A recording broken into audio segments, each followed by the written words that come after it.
நண்பர்களே, இந்த வீடியோ டுடோரியலில் நாம் ரிலேயின் வேலை பற்றி கற்றுக்கொள்வோம். ரிலேக்கள் என்பது ஒரு எலக்ட்ரோ மெக்கானிக்கல் சாதனம். இது சுவிட்சிங் சர்க்யூட்களில் பயன்படுத்தப்படுகிறது, அங்கு ஒரு சிறிய மின்னோட்டம் கொண்டு கனமான மின்னோட்டங்களை மாற்றுகிறது. இங்கே நீங்கள் பல்வேறு வகையான ரிலேக்களைக் காணலாம். சில சிறியவை, சில பெரியவை, சிலவற்றில் 4 டெர்மினல்கள் உள்ளன, சிலவற்றில் 5 டெர்மினல்கள் உள்ளன. ஏசி ரிலே, டிசி ரிலே போன்ற பிற ரகங்களும் இருக்கலாம். இந்த வீடியோவில் நாம் முக்கியமாக டிசி ரிலேக்களைப் பற்றி பேசுவோம். ரிலேக்களுக்கான முக்கிய வேறுபடுத்தும் காரணி அதன் மின்னழுத்தம் மற்றும் அதன் தற்போதைய தாங்கும் திறன் என்பது. இது 12 வோல்ட் ரிலே அல்லது 24 வோல்ட் ரிலே அல்லது அதன் மாறுதல் சுற்றில் எவ்வளவு மின்னோட்டத்தை கையாள முடியும் என்பதை குறிக்கிறது. ஆயிஷி 20 ஆம்பியர், 30 ஆம்பியர், 40 ஆம்பியர் போன்றவை. எனவே தொடங்குவோம். இது பல்வேறு கூறுகளைக் கொண்ட ரிலேவின் அடிப்படை கட்டுமானமாகும். இப்போது ரிலேவை உற்று நோக்கலாம் மற்றும் கூறுகளைக் கண்டுபிடிக்க முயற்சிக்கலாம். ஸ்பிரிங், மஞ்சள் கரு இன்சுலேட்டர், சுருள், வளைக்கும் வார், கீல் செய்யப்பட்ட மின்னகம் போன்ற பல்வேறு கூறுகளை இங்கே நீங்கள் ரிலே கண்டுபிடிக்க முடியும்.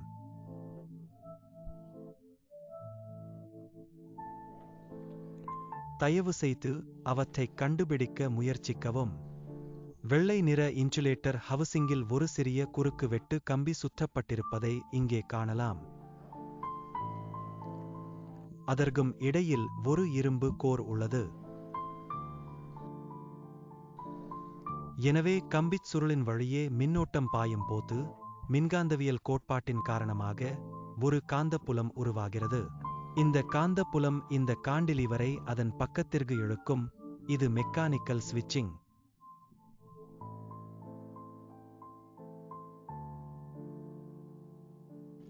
நான் ஏற்கனவே சொன்னது போல், ரிலே என்பது ஒரு எலக்ட்ரோ மெக்கானிக்கல் சாதனம், அதாவது மெக்கானிக்கல் ஸ்விட்சிங்கிற்கு மின்சாரம் பயன்படுத்தப்படுகிறது.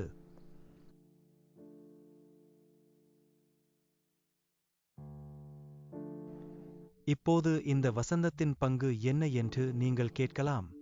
எனவே நீங்கள் பார்க்க முடியும் என, இந்த வசந்தம் கேண்டிலீவரை பின்னால் இழுப்பதன் மூலம் சுவிட்சை அதன் ஆப் நிலையில் வைத்திருக்கும். எனவே அடிப்படையில் காந்தப்புலம் உள்நோக்கிய இழுப்பு விசையை தோற்றுவிக்கிறது.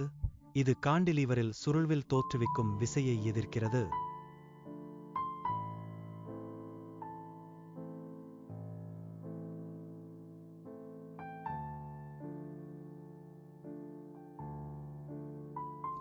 எனவே ரிலேவுக்கு வெளியே சென்று நாம் என்ன காண்கிறோம் என்று பார்ப்போம்.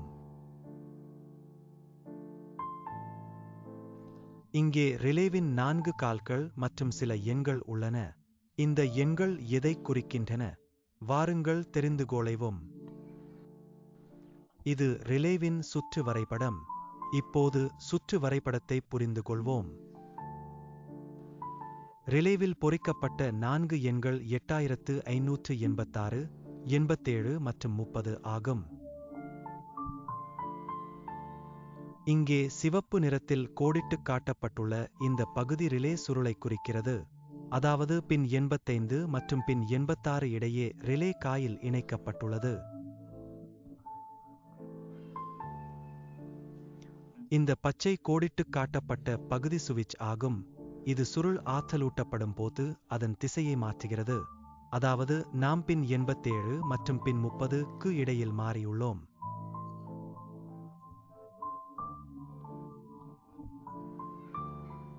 இப்பொழுது இவை அனைத்தையும் நடைமுறையில் காண்போம்.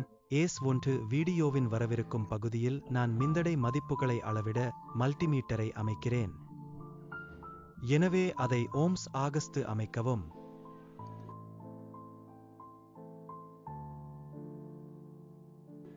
இப்போது ரிலேவில் குறிப்பிடப்பட்ட சர்க்யூட்டை நீங்கள் காணலாம்.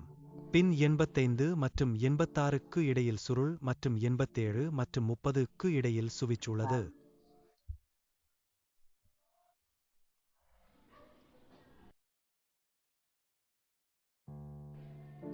இங்க ரிலேல இந்த குண்டூசிகள் 87 இருக்கு.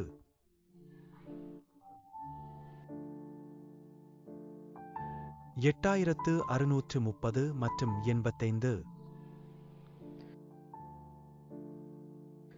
எனவே முதலில் 0.85 மற்றும் 86க்கு இடையிலான அழைப்பு எதிர்ப்பை சரிபார்க்கலாம். இங்கே அழைப்பு எதிர்ப்பு 83.6 ஓம்ஸ் என்பதை நாம் காணலாம். மற்றும் பின் 87 மற்றும் 30க்கு இடையில் உள்ள தொடர்பை மாற்றுதல். திறந்த பளு முடிவிலா மின்தடையாக நாம் இதனைக் காண்கிறோம், ஏனெனில் இங்கு ரிலே ஆற்றலூட்டப்படவில்லை. இப்போது சுருளுக்கு டிசி பவர் சப்ளை கொடுத்து இந்த ரிலே இயக்கத்தை இயக்குவோம். இங்கு சிவப்பு கம்பி நேர்மறை மற்றும் கருப்பு எதிர்மறை அல்லது தரையே.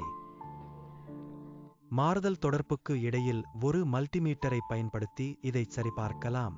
இங்கே புள்ளிகளுக்கு இடையிலான மின்தடை ஓபன்லோட் இலிருந்து 1.4 ஓம் ஆகஸ்ட் மாறியுள்ளதை நீங்கள் காணலாம்.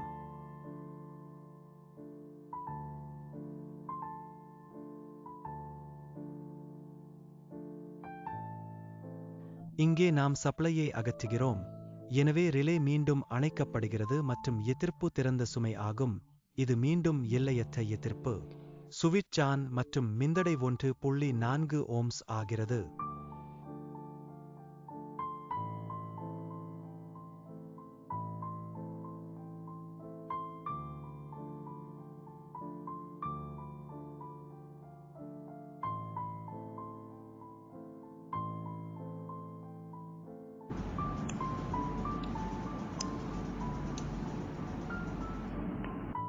இந்த கிளிக் ஒலியும் குறிப்பிடத்தக்கது.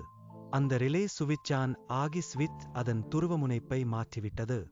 இப்போது ரிலேவின் செயல்பாட்டை புரிந்து கொண்டோம். ரிலேக்களில் சில பொதுவான வகையான தோல்விகளைப் பார்ப்போம்.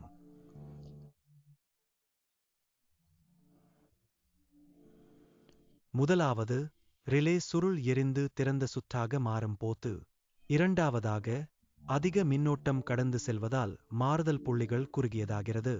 மூன்றாவதாக, மாறுதல் புள்ளிகளில் கார்பன் வைப்பு காரணமாக மாறுதல் புள்ளிகள் திறந்த சுற்றுகளாக மாறும். இப்போது இந்த குறைபாடுகளை மல்டிமீட்டரின் உதவியுடன் பகுப்பாய்வு செய்வோம். ரிலே சுருள் எரிதல்.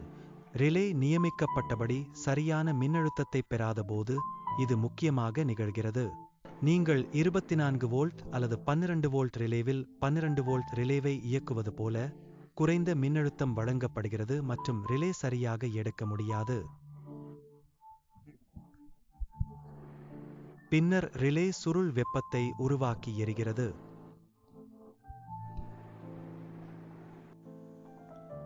இங்கே முதல் வகை குறைபாட்டிற்கு ஒரு சரி ரிலே மற்றும் தவறான ரிலே ஏற்பாடு உள்ளது. இப்போது சரி ரிலேயின் சுருள் மின்தடை மற்றும் தவறான ரிலேவின் சுருள் மின்தடையை ஒப்பிடுவோம். எனவே சரி ரிலே விஷயத்தில் சுருள் மின்தடை 85.2 ஓம்ஸ் மற்றும் பழுதான ரிலே சுருள் மின்தடை திறந்த பளு ஆகும், அதாவது முடிவிலா மின்தடை ஆகும், ஏனெனில் சுருள் எரிந்து திறந்த சுற்று ஆகும்.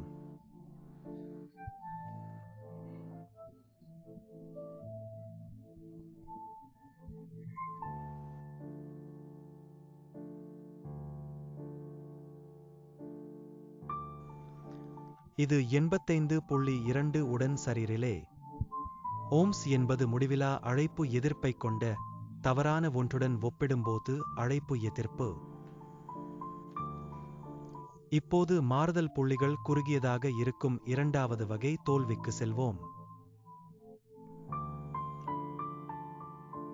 இந்த மாறுதல் புள்ளிகள் எரிதல் மற்றும் ஒன்றாக ஒட்டிக்கொள்வது முக்கியமாக அதிக மின்னோட்டம் மாறுதல் புள்ளிகள் வழியாக செல்லும்போது நிகழ்கிறது.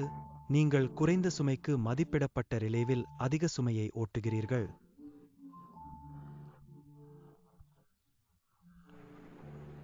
இந்த அதிகப்படியான மின்னோட்டம் மாறுதல் புள்ளிகளை எரிப்பதற்கும் ஒட்டுவதற்கும் வழிவகுக்கும். எனவே இது ஒரு ஓகே ரிலே. மாறுதல் புள்ளிகள் திறந்த சுற்றுகளாக இருப்பதை இங்கே நீங்கள் காணலாம். ரிலே ஆற்றல் பெறாதபோது. மல்டிமீட்டரில் இது திறந்த சுமை. இது தவறான ரிலே ஆகும், இதில் மாறுதல் புள்ளிகள் குறுகியதாகி 3.4 ஓம்ஸ் எதிர்ப்பை காட்டுகிறது. சரி, ரிலே புள்ளிகள் திறந்துள்ளன, ரிலே ஆற்றலூட்டப்படவில்லை. தவறான ரிலே புள்ளிகள் குறுகியவை, ரிலே ஆற்றலூட்டப்படவில்லை.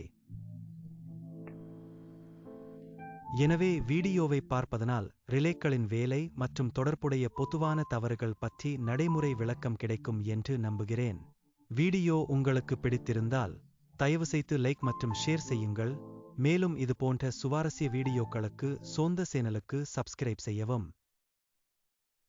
நன்றி.